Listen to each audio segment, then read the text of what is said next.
ఇప్పుడు ఆంధ్రప్రదేశ్లో ఒక రకమైన ఒక ఉద్రిక్త వాతావరణం కనిపిస్తుంది. అధికారుల్లో కూడా ఉద్రిక్త వాతావరణం కనిపిస్తుంది, ఆందోళన కనిపిస్తుంది. మీరు అడ్రస్ చేస్తారా? లేదు అనుకుంటే అధికారులను మార్చి మీ మీద ఏదైతే ఆరోపణలు వస్తున్నాయో ఆరోపణలతో అధికారులను మార్చడం ద్వారా మీరు ఈ సమస్యకు ఫుల్ స్టాప్ పెట్టాలని చెప్పి అనుకుంటారు. ఏది జరిగే అవకాశం ఉంది? ఎన్నికల కమిషన్ ఏది అభిప్రాయపడితే అది సజావుగా జరగడానికి మేము పూర్తిగా సహకరిస్తాం రజనీకాంత్ గారు. కానీ ఇక్కడ ప్రాసెస్కి సంబంధించినటువంటిది ఎప్పుడు జరగనటువంటి విధంగా జరుగుతున్నటువంటి విషయాలనే మేము ప్రజల దృష్టిలో మాట్లాడుతున్నాం. మీ టీవీ9 ద్వారా అడుగుతున్నది ఏంటంటే, మేము ఇవాళ బేస్లెస్గా ఆరోపణలు చేసి 22 మంది మీద మేము దీనివల్ల అభిప్రాయపడుతున్నాము, ఈ ప్రభుత్వానికి అనుకూలమైనటువంటి మనుషులు అని మీరు ఆర్గ్యుమెంట్ ఎస్టాబ్లిష్ చేయాలి కదా, మీరు ఆధారాలు చూపించాలి కదా. అవేమీ చూపించకుండా ఈ ఆఫీసర్ని తీసేయండి, ఆ ప్లేస్లో ఇంకొక ఆఫీసర్ని పెట్టండి అని మాట్లాడితే ఢిల్లీలో పెత్తనం ఉందనే కదా మీరు ఇక్కడ మీరు అది చూపిస్తున్నారు. అంటే ఎలక్షన్ కమిషన్ మీద ఒత్తిడి తీసుకొస్తున్నారు, బ్లాక్మెయిల్ చేస్తున్నారు కదా. ఇంత చేసిన తర్వాత అంటే ఎన్నికలకు సంబంధించినటువంటి ఇవాళ ఢిల్లీలో మీరు ఉన్నారు అనేటటువంటి రిఫ్లెక్షన్ ఇక్కడ కనపడుతుంది. అధికారుల్లో కూడా 2 డివిజన్లు వచ్చేసిందా? ఒకటి వైసీపీ అనుకోవాలా, ఒకటి తెలుగుదేశం బీజేపీ అనుకోవాలా? స్వాగతిస్తున్నాము, దాన్ని గౌరవిస్తున్నాము. పద్మ గారు, అధికారులు కూడా చీలకు వచ్చేసిందా? ఒకటి వైసీపీ అనుకోవాలా, 2 తెలుగుదేశం బీజేపీ అనుకోవాలా అధికారులుగా ఉన్నారా? డివిజన్ వచ్చిందా? అంటే ఇప్పుడు ఒకటండి, అధికారులకు సంబంధించి ప్రభుత్వంలో ఎవరుంటే వాళ్ళకి రెస్పెక్ట్ ఇవ్వడం అనేటటువంటిది రెస్పెక్ట్ వరకే. ఎన్నికల కోడ్ వచ్చిన తర్వాత ఆ రెస్పెక్ట్ దానికి సంబంధించినటువంటి వాళ్ళు చాలా పరిమితులు ఉంటాయి. సీఎం గారికి కాస్త ఎక్కువ రెస్పెక్ట్తో నమస్కారం పెట్టాడని వాళ్ళు లిస్టులో పడేసేసి ఈ ఐపీఎస్ ఆఫీసర్ ప్రభుత్వానికి అనుకూలం, లేకపోతే ఏదో ఫ్లవర్ బొకే ఇచ్చాడని చెప్పి అనుకూలం అని చెప్పేసి ఇట్లా లిస్టు రాసుకుంటూ పోతే గవర్నమెంట్లో ఎవరుంటే వాళ్ళకి అనుకూలంగా ఉన్నట్టుగా ఉంటారు ఆఫీసర్స్. కానీ అది ఎప్పుడు కూడా సరైనటువంటి అభిప్రాయం కాదు. ఎందుకంటే ఏం అవసరం ఇవాళ ఎలక్షన్ కోడ్ వచ్చిన తర్వాత ఒక ప్రభుత్వానికి అనుకూలంగా సెంటర్లో మీరున్నారు, సెంటర్లో బీజేపీ ఉంది, బీజేపీ ఇక్కడ టీడీపీతో పొత్తు పెట్టుకుని ఉంది. ప్రజల అభిమానం చూరగొంటున్నటువంటి ముఖ్యమంత్రిగా ఎవరన్నా అభిమానంగా ఉంటే ఉండొచ్చు, కానీ అది ఎన్నికల్లో పనిచేసేటటువంటి విషయం కాదు. ఎవరు కూడా ఇవాళ అధికారులను మేనేజ్ చేయడం అనేటటువంటిది అది జరగనటువంటి. స్ట్రైట్ ఆన్సర్ చెప్పండి. జనరల్గా అధికారంలో ఉన్న వాళ్ళు శాసనాలు చేస్తారు, ఆ బ్యూరోక్రాట్లు కానీ మిగతా అధికారులు కానీ ఎగ్జిక్యూటివ్ శాసనాలను ఇంప్లిమెంట్ చేయాల్సింది వాళ్ళు. అధికారంలో ఎవరు ఉంటే వాళ్ళ తీసుకునే నిర్ణయాలను ఇంప్లిమెంట్ చేయాల్సిన బాధ్యత అధికారులది. సో ఎన్నికలు అంటూ కోడ్ అంటూ వచ్చిన తర్వాత ఈ అధికారులందరూ ఎన్నికల కమిషన్ కింద పనిచేయాలి. సో ఇప్పుడు ఎన్నికల కమిషన్ ఫెయిల్ అయిందని చెప్పదలుచుకున్నారా ఈ అధికారులందరూ వైసీపీకి తొత్తులుగా బిహేవ్ చేస్తే? Point number 1. పాయింట్ నెంబర్ 2, అలాంటప్పుడు ఎన్నికల సంఘం అనేది ఇక్కడ ఆ బాధ్యతలు తీసుకోవాలి కదా. మీరు వైసీపీ మీద ఆరోపించడం ఏంటి? ఈ క్లాష్ అంటే ఈ కాన్ఫ్లిక్ట్ ఆఫ్ ఇన్ఫర్మేషన్ ఏ రకంగా చెప్తారు సార్? నెంబర్ 1 పాయింట్ మీకు చెప్పే ముందు, ఇందాక అధికారుల మీద అంటే చాలా గౌరవం ఉంది ఇది అంటున్నారు. వైసీపీకి సుధాకర్ అనే డాక్టరు కరోనా టైంలో మాస్క్ అడిగితే అతను కొట్టి సస్పెండ్ చేసి చరిత్ర తవ్వితే చాలా బయటకు వస్తలే కానీ చరిత్ర వద్దు, ప్రజలు జరిగేది చెప్పండి. వాళ్ళకి అంత గౌరవం లేదు. అది అలా కాదు కదా. అదే నేను చెప్తున్నా, ఈ రోజున ఎలక్షన్ ప్రాసెస్ చూసేది ఎలక్షన్ కమిషన్ ఆంధ్రప్రదేశ్లో, ఢిల్లీలో వాళ్ళు చూస్తారు. ఇందులో వైసీపీ వాళ్ళు ఏమైనా ఒక కంప్లైంట్ కూడా చేయకుండా మేము ఇస్తే మేము ఏదో ఇచ్చాము. వాళ్ళు 8 కంప్లైంట్లు ఇచ్చారు, ఇప్పుడు ఇచ్చారు. మేము 12 కంప్లైంట్లు ఇచ్చాము రకరకాలుగా. ఏది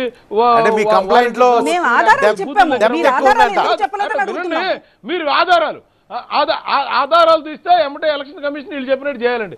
మేము కంప్లైంట్ ఇచ్చిన తర్వాత అందులో ఆధారాలు ఇచ్చినా కూడా వాస్తవం ఎంత ఉందో ఎలక్షన్ కమిషన్ ఎంక్వైరీ చేసి అప్పుడు దాన్ని యాక్షన్ తీసుకుంటారు.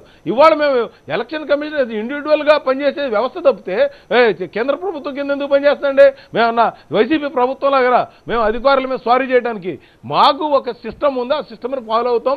అధికారులని వాళ్ళ పని మేము ఎక్కడా మేము చేయం కూడా అవసరం కూడా రాదు.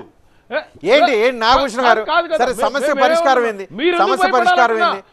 అధికారులు మార్చేయటమేనా పరిష్కారం, లేకపోతే అధికారులు దారిలోకి రావడమా పరిష్కారం, లేకపోతే ఉన్న వాళ్ళందరినీ ఎత్తేసి మన పక్కనే ఉన్న మధ్యప్రదేశ్, గుజరాత్ లాంటి వాళ్ళ ఆ స్టేట్ నుంచి ఏమైనా తెచ్చుకోవాలా?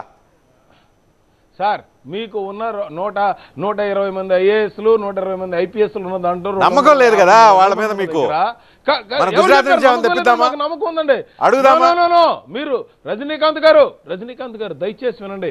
మాకు ఈ పోలీస్ వ్యవస్థ మీద కానీ మన ఐఏఎస్ వ్యవస్థ మీద కానీ ఈ రాష్ట్రంలో ఉన్న 11 లక్షల ఎంప్లాయీస్ మీద మాకు చాలా నమ్మకం ఉంది.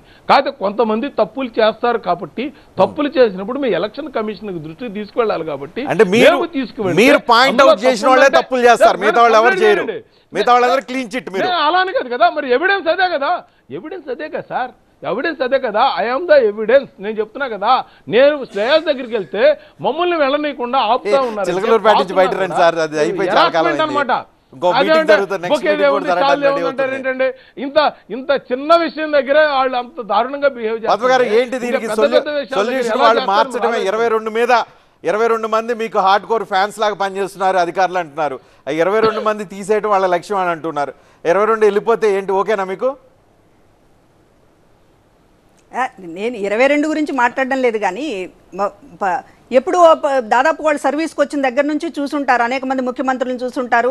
ప్రజల కోసం ఇంత హార్ట్ఫుల్గా పనిచేస్తున్నటువంటి గవర్నమెంట్ మీద అభిమానం ఎవరికన్నా మనసులో ఉంటే ఉండవచ్చు, కానీ ఎన్నికల వాళ్ళు అధికారులుగానే వ్యవహరిస్తారు తప్ప మనసులో అభిప్రాయాలని ఎన్నికల్లోకి తీసుకొచ్చేటటువంటి పరిస్థితి ఉంటే అధికారులకి ఎప్పుడు కూడా వాళ్ళు జీవించలేరు.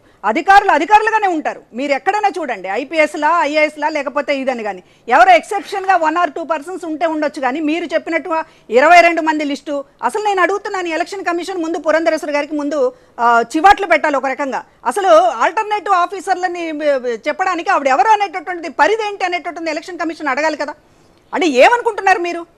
22 మందిని తీసేసి ఆ 22 స్థానాల్లో వీళ్ళ నాగేశ్వరరావు స్థానంలో వెంకటేశ్వరరావును పెట్టమని చెప్పేసి ఆవిడ చెప్పడానికి ఏమి రైట్ ఉంది? ఎంత బీజేపీ అనేటటువంటి ఇది ముద్ర చూపిస్తున్నారు అనేటటువంటి. ఢిల్లీలో మేము పెత్తనంలో ఉన్నాం, మా మాట ఎలక్షన్ కమిషన్ వినకపోతే ఏం జరుగుతుందో చూడండి, చంద్రబాబుకు అనుకూలంగా పని చేయండి అని వార్నింగ్లు ఇస్తున్నారు. మీరు ఎలక్షన్ కమిషన్ వార్నింగ్లు ఇస్తున్నారండి. అది కాదు, ఫలానా వాళ్ళ మీద కంప్లైంట్ ఇస్తే ఇవ్వకూడదు అంటారు. ఫలానా వాళ్ళు అవునండి, మీరు కంప్లైంట్ ఇస్తే ఎవరు చూస్తారు?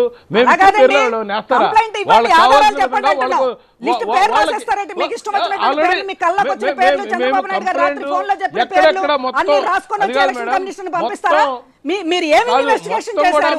ఫలానా ఐపీఎస్ ఆఫీసర్ ఈ గవర్నమెంట్ కి ఫేవర్ గా ఉన్నారని మీరు ఏమి ఇన్వెస్టిగేషన్ చేశారు? ఏమి పాయింట్స్ మీ కంప్లైంట్ లో పెట్టారు? అవేమి లేకుండా గాలి మాటలు మాట్లాడతారా? గాలి మాటలు మాట్లాడతారా? బీజేపీ లాంటి పార్టీలకి ఇది తగునా? పురంధరేశ్వరి గారు ఆవిడ పరువు తీసుకుంటున్నారు, మీ బీజేపీ పార్టీ పరువు తీస్తున్నారు. చంద్రబాబు సేవలో మీ పార్టీని పాతరేస్తున్నారు. ఒకసారి మీరు పొత్తుల్లో ఒకసారి మీరు నష్టపోయినా కూడా మీకు జ్ఞానం కలగలేదు. వాళ్ళని నమ్మి బీజేపీని భస్మాసురవస్థలాగా మార్చుకుంటున్నారు.